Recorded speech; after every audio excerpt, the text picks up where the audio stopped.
sunset. That is beautiful.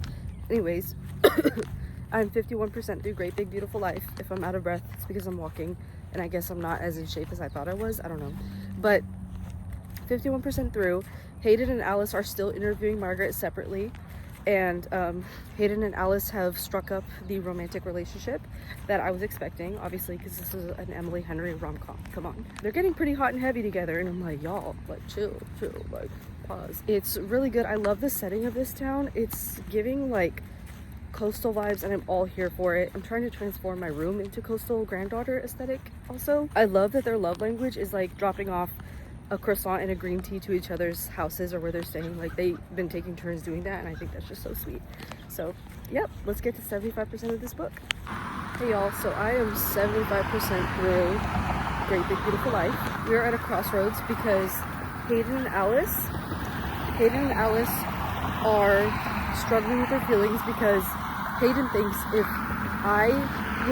he gets the job to write Margaret's book, he thinks that Alice is gonna resent him. Hayden's like, if you get the book, then it's just gonna be like a whole big thing. Just a lot of tension going on in there. They're definitely getting super close romantically still.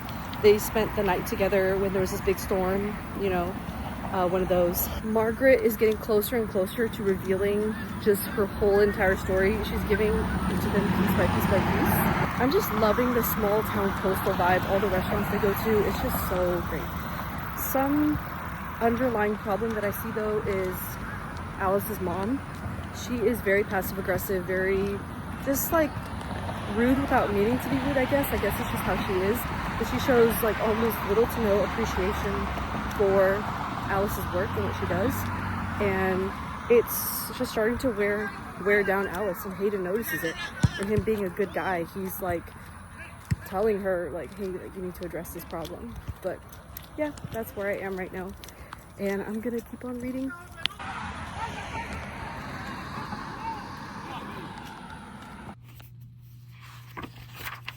Oh, that's awesome. That's really cool. Oh, I think I ripped these out a long time ago. I just remembered. Oh, they have all those books. Cool. Yeah, so I got a haircut. That's different. And I also just finished Great Big Beautiful Life. Don't mind those stains. It's just castor oil. Yeah, I just finished Great Big Beautiful Life as my first romance book down for this video. I'm gonna do a sit down at the end and rate these books, I mean, one by one, and explain my thoughts. But right off the bat, I'm thinking like maybe a 4-star. This is pretty good, really good romance. Just, yeah, I like the characters, I like the subject matter. Again, their occupations were pretty cool, journalism. So yeah, we're going to be moving on to the second book in this video that I'm going to be reading, The Unhoneymooners by Christina Lauren. I've heard so many good things about this author duo. I think it's two sisters, right? I have their other book, Love in Other Words, but I do want to start with The Unhoneymooners because the cover is just really cute, and I've read that it's like about a vacation type thing, a vacation type scenario, and I'm about to go on vacation, so I think this will be the perfect book to take on that vacation, and I'm gonna vlog that too, so you guys are gonna come with me. But let's get started with The Unhoneymooners. I just finished The Unhoneymooners by Christina Lauren. Finally, it is June 24th. We're about to finish June, and I have finally finished that book. Literally just the perfect dip into the atmosphere of Hawaii, and I'm planning a trip there actually to go next year. So it was actually a really great time. I think I'm gonna sit it around 4 stars just because Olive Torres, Ethan, Olive's twin sister Amy, is getting married, and the whole wedding is going great except for the part where everyone is projectile vomiting because there was a chiguatera toxin in the seafood buffet that was being served, and Olive is allergic to shellfish and Ethan doesn't eat from buffet food, so they're both saved. So everyone is sick for like weeks and weeks on end, and Amy at this point is like, Olive, you have to take my honeymoon, like you have to take it, like it's a waste, and it's like you're going to Maui, so like why waste this trip and just go with just go. Dane, Amy's fiance, tells his brother Ethan, Dane and Ethan are brothers, Dane tells Ethan to take it too.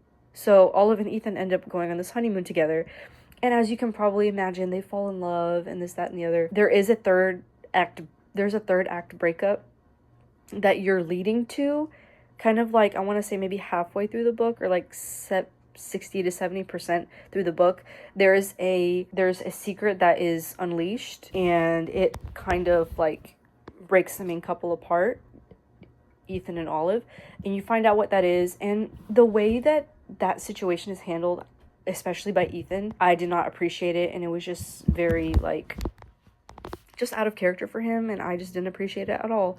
So that's why this book is not getting 5 stars, even though I love the atmosphere, I love Maui. Just not great. Not great. Like, both characters, both Olive and Ethan, had their serious flaws, and I understand every book character is going to have some flaws, because not every book character is going to be 100% perfect, but this was just especially like, okay, come on, you guys are so annoying. So we're going to go ahead and just rate it 4 stars. I'll think about it some more. Maybe the rating will change. I don't see that happening. I did love since Olive Torres, the main character, she's Hispanic, this book is like sprinkled in with bits of Hispanic culture that I found really endearing, because I'm Hispanic, Mexican American, so I found that really relatable, and it was just nice to read about, just a support system that culture gives. It's really, really endearing and really just nice to watch. And the third book I'm going to be reading is right over here.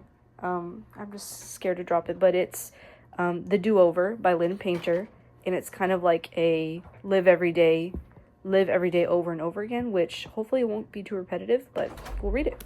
Hey guys, a little reading update for you. I know it's been a bit, but working on planning my book that I'm writing right now, and it's kind of scary, but I'm just gonna go with it and see what happens. A little reading update for y'all. I am on page 113 of The Do-Over by Lynn Painter.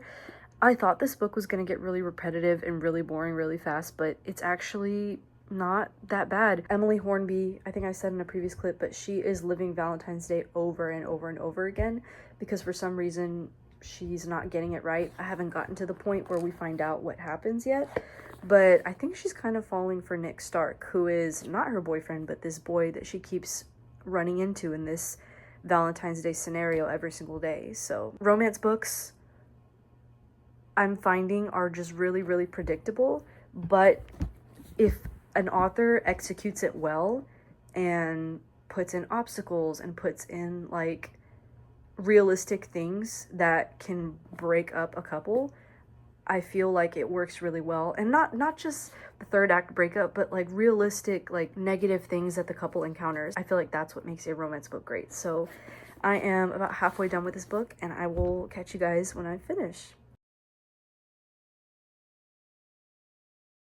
Page 182 of The Do-Over. I'm loving it. It's giving very much high school. I'm past that age group now, but I am loving just the vibe.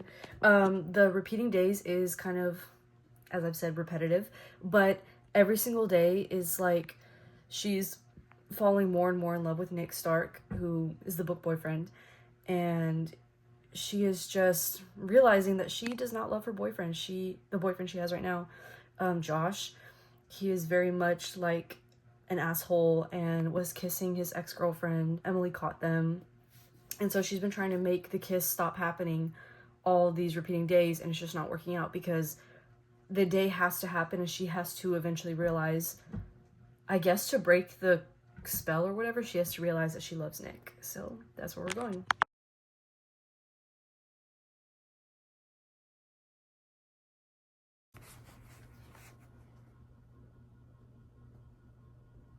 All right. Okay. We're gonna try a different angle today, because I just don't feel like setting up my tripod or doing anything like that. Why do I kind of like this angle? In this video, I wanted to read 3 romance books, and that is what I did. I have read Great Big Beautiful Life, The Unhoneymooners, and most recently, like a few minutes ago, I finished The Do-Over by Lynn Painter. I know I've talked about Great Big Beautiful Life and The Unhoneymooners in previous videos. Great Big Beautiful Life, Alice and Hayden are competing to write this woman's biography.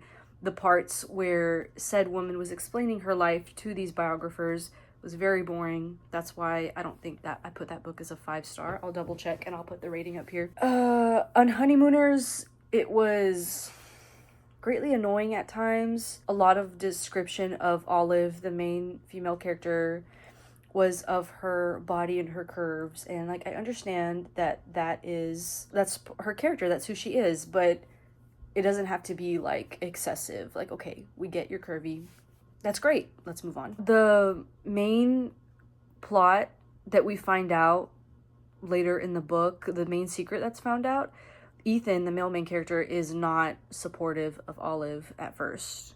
He eventually like gets on her side and believes her and everything, but when, oh my gosh, when it first comes out that this secret is out, he is not supportive of her, and actually like just, I don't know, and it's a very like sensitive thing to not support someone over, so I was like, yeah, no. But yeah, those books were good. They were good for a romance. The plots could have been a little bit different and written a little bit differently, but we come to The Do-Over by Lynn Painter.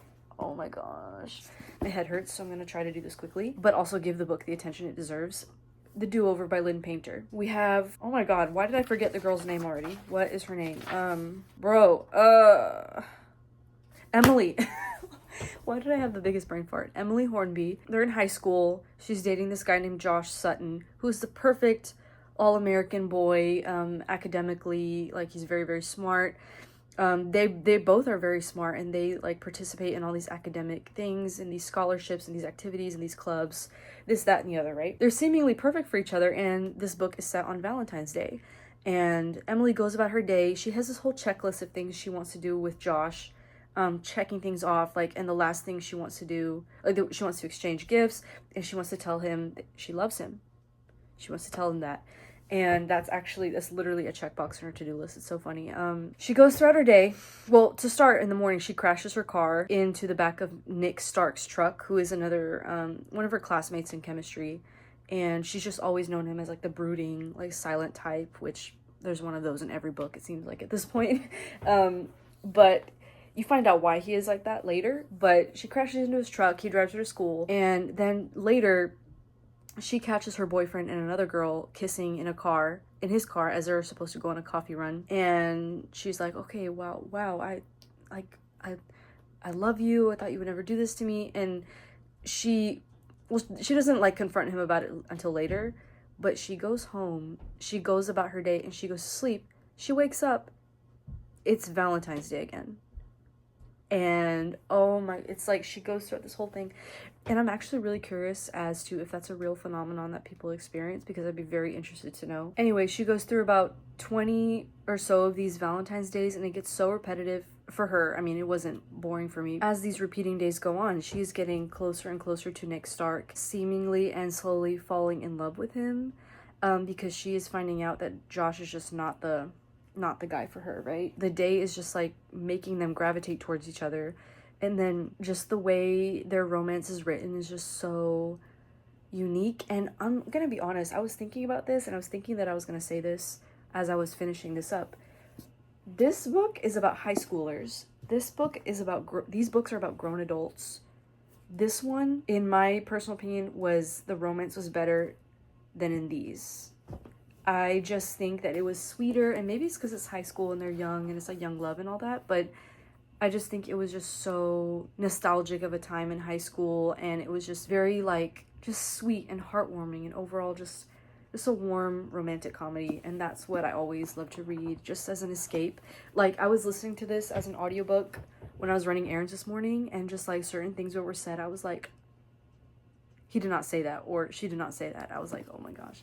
So, and I'm like, I didn't know high schoolers could have this much trauma. It was very sweet, very overall. I think I'm gonna post on my Goodreads later the reading, and I'm gonna put a link to my Goodreads down in my description if you guys want to check it out. I'm gonna go ahead and read some Goodreads reviews of this book, because that's what I always like to do after I finish a book. I like to read other people's high or low ratings as well. But overall, I enjoyed reading these 3 romance books. It helped me definitely find out my specific taste in romance, because there are specific, like, you know, as we know, like micro tropes and like those types of things. And I'm going to fill out my reading journal and log this book in there, as well as in Goodreads. So like I said, be sure to check that out. I very much enjoyed reading these, and thank you guys so much for watching. This might be a bit of a shorter one, I don't know, but appreciate you sticking around, and I will see you in the next one.